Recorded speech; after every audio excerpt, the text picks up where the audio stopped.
Toliko dobrih stvari Bože preko naših ruku možeš stvoriti.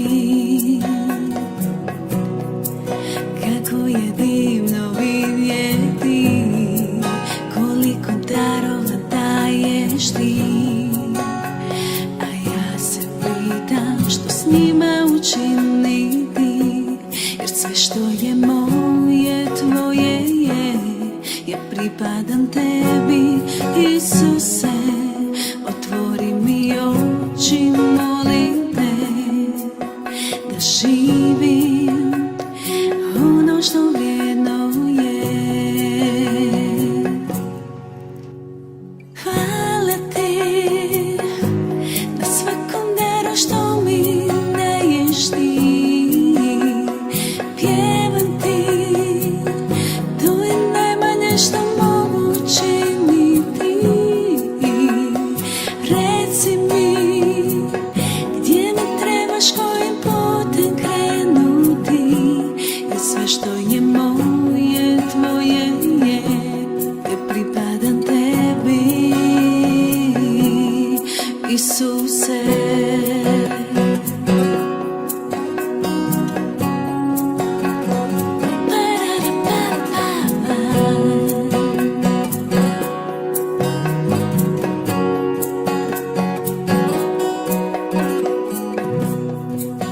Jednog dana doći ću pred tvoje lice, Bože, ja,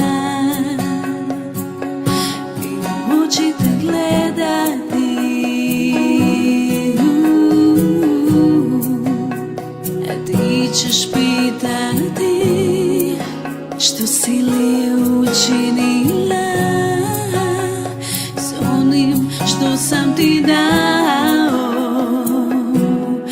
Nadam se da reći ćeš, ljubljena kćeri, dobro je, tvoj život nosi plodove. U svijetu vidim tvoje tragove.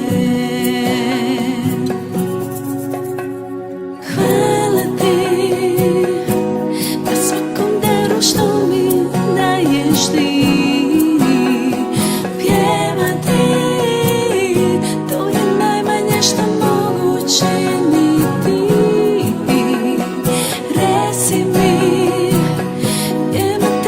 Kojim putem krenuti, jer sve što je moje tvoje je, ja pripadam tebi. Hvala ti na svakom daru što mi daješ ti. Pjevati, to je najmanje što mogu činiti. Reci mi